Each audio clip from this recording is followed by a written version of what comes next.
Olá, meus queridos irmãos e minhas queridas irmãs. Uma alegria acolher você mais uma vez no nosso programa Testemunho de Fé.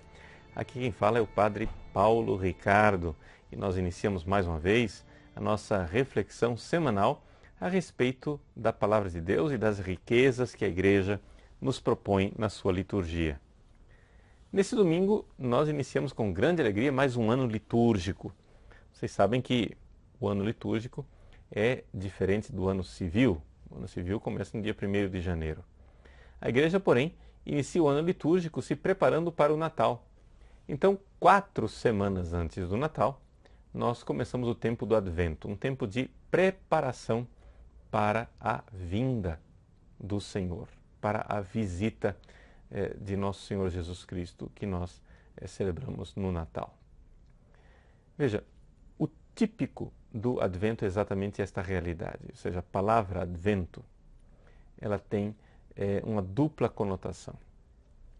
O original, a palavra original que é usada é parousia. Parousia, em grego, quer dizer, sim, uma vinda. Advento é isso, uma vinda do Senhor.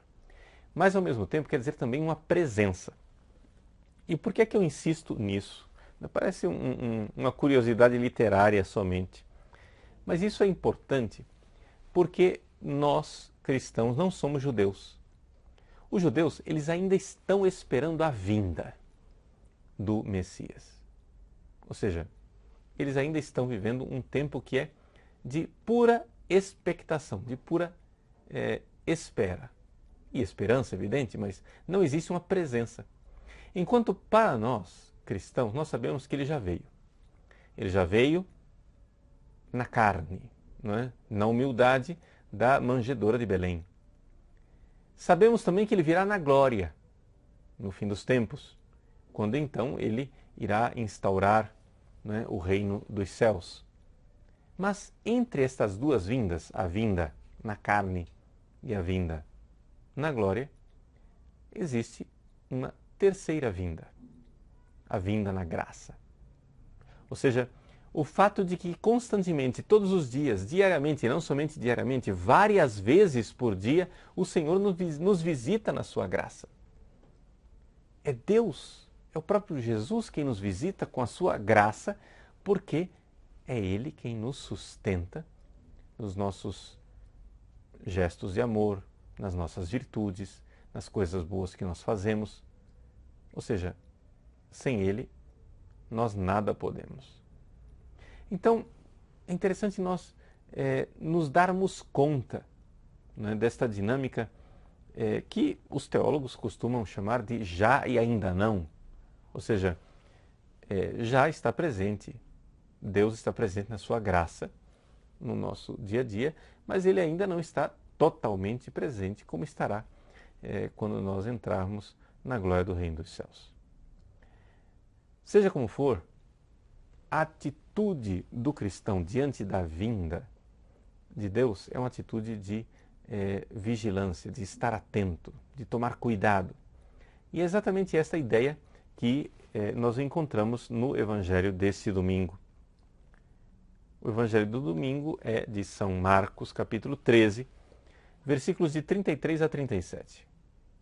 Jesus está ali com os seus discípulos e, evidente, o grande debate, né, é saber quando é que vai ser a hora, né, em que virá Jesus. E Jesus diz no versículo imediatamente anterior ao Evangelho, né, aquele dia e aquela hora ninguém conhece, nem os anjos do céu, nem o Filho, somente o Pai.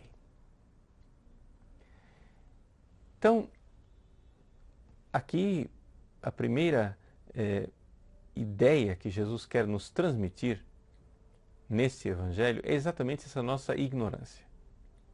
Este não saber. Cuidai, ficai atentos, diz o Evangelho desse domingo, porque não sabeis quando chegará o momento. Não é?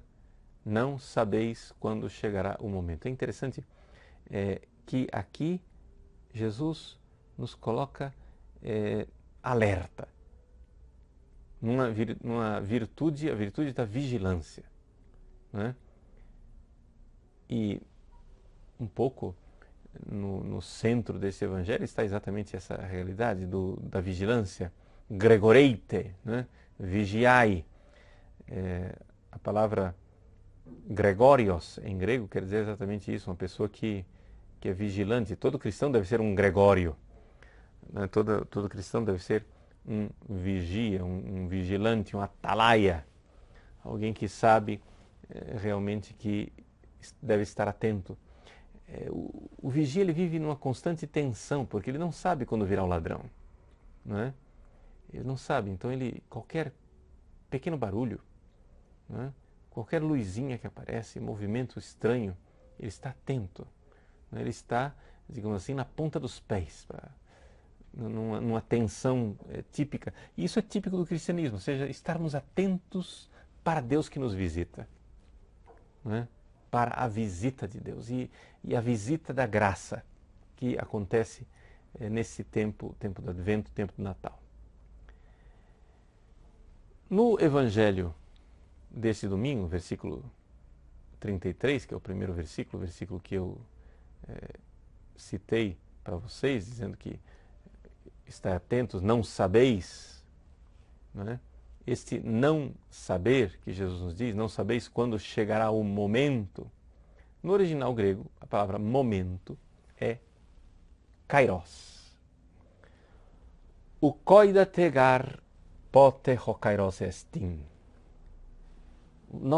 Vocês não sabem de verdade, né?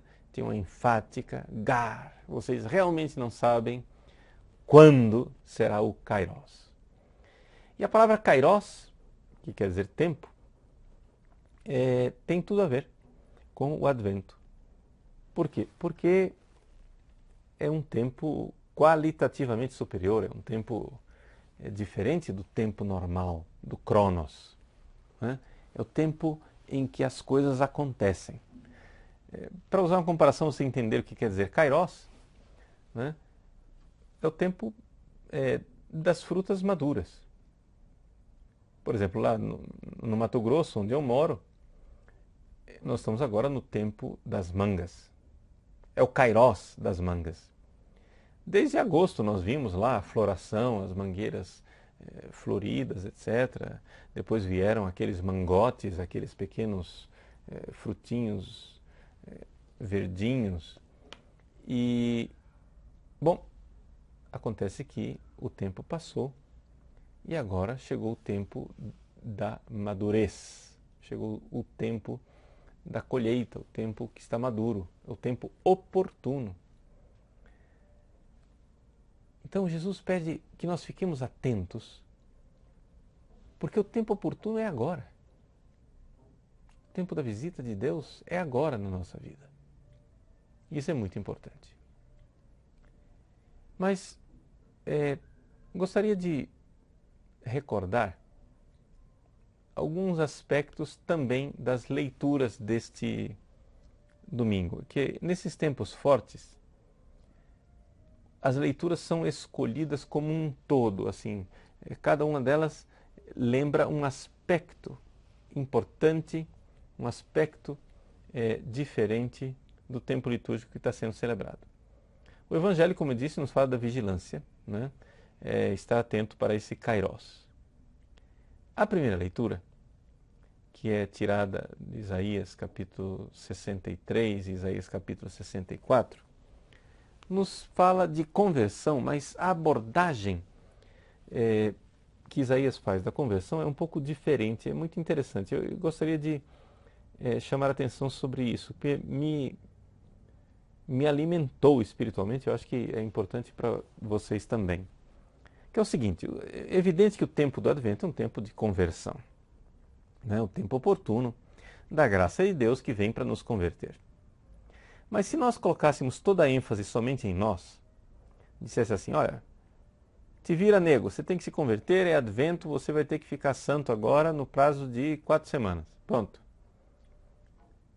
Isso seria uma espécie de moralismo, ou seja, seria colocar um fardo nos ombros das pessoas e dizer, olha, você tem que se vira nos 30, né? E vai ter que dar conta.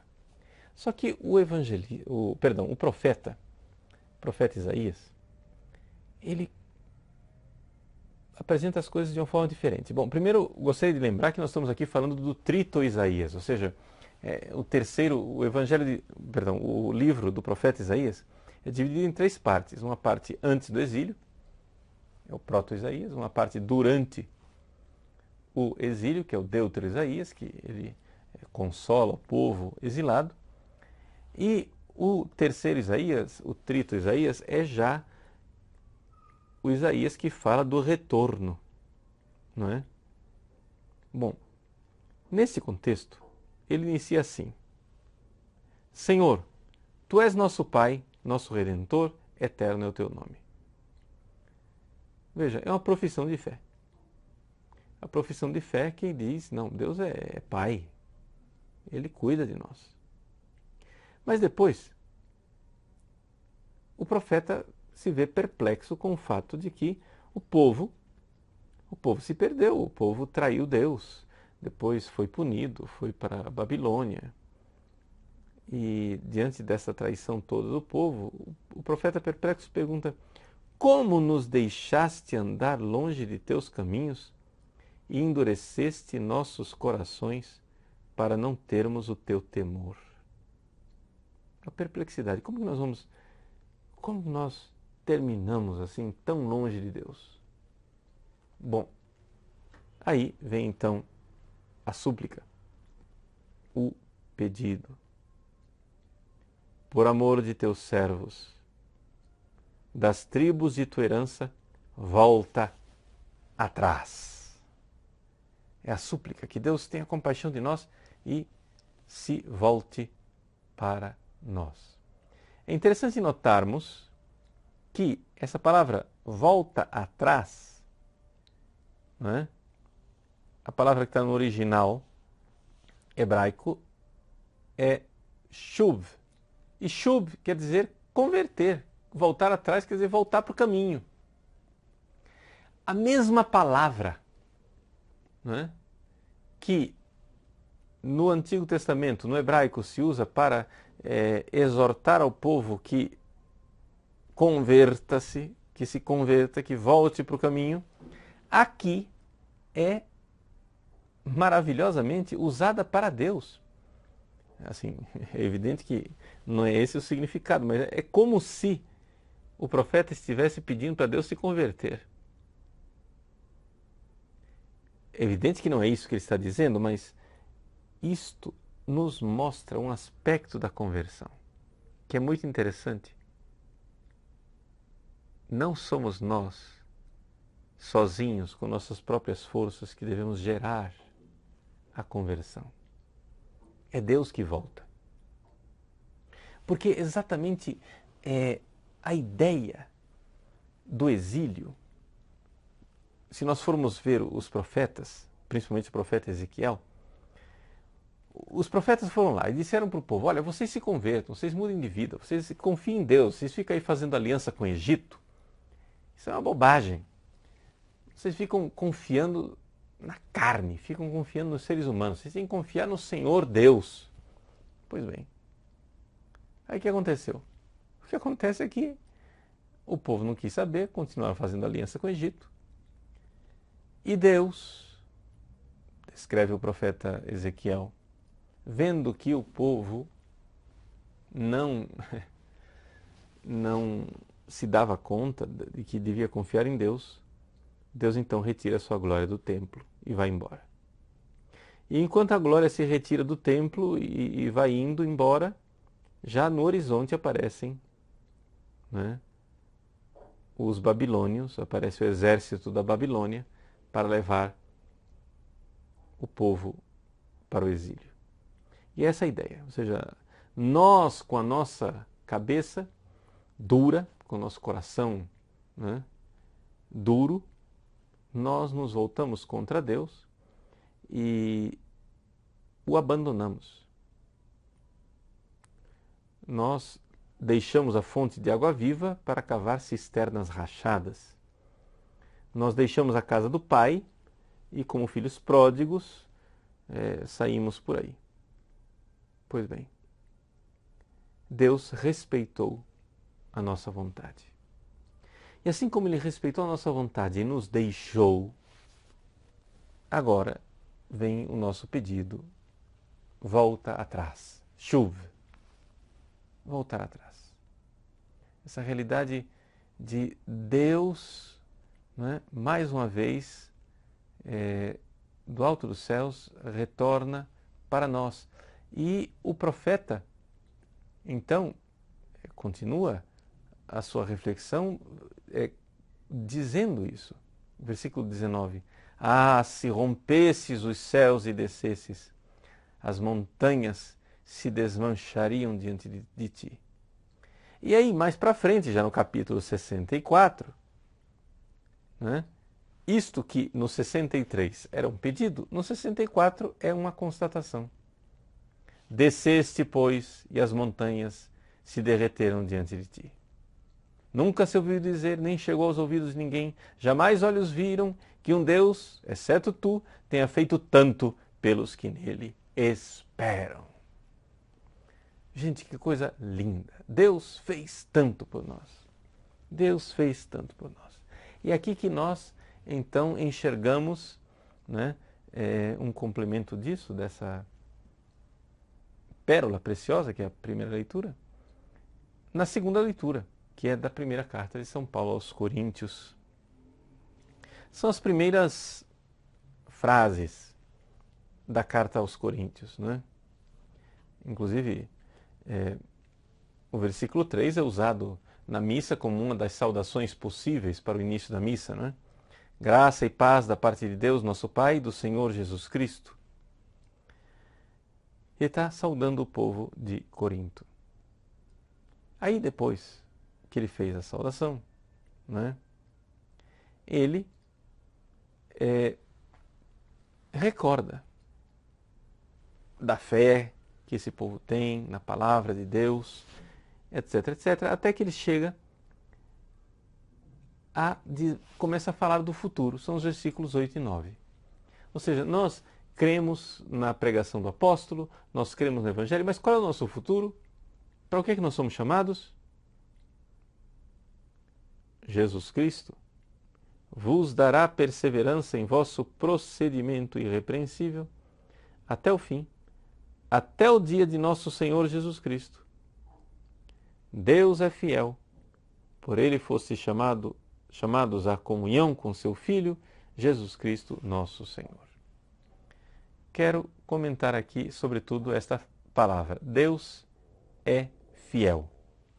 O grego original, pistos ho theos. Deus é fiel. A gente vê essa frase escrita por aí nos carros, né? O pessoal faz adesivos Mas a impressão que eu tenho é que os nossos irmãozinhos evangélicos protestantes, eles usam essa frase de uma forma equivocada. Por quê? Porque eles usam isso para garantir uma prosperidade. Ou seja, isso faz parte um pouco da teologia da prosperidade. As promessas de Deus, e as promessas aqui são sempre promessas meio materiais, né? Deus é fiel, então Ele não vai deixar eu ficar endividado, o meu carro, eu vou conseguir trocar de carro, vou conseguir resolver meus problemas financeiros. Infelizmente, isso aí é usado com muita frequência, nesse sentido. Mas não é esse o sentido da frase original. O que nós vemos aqui é o contrário. Deus é fiel.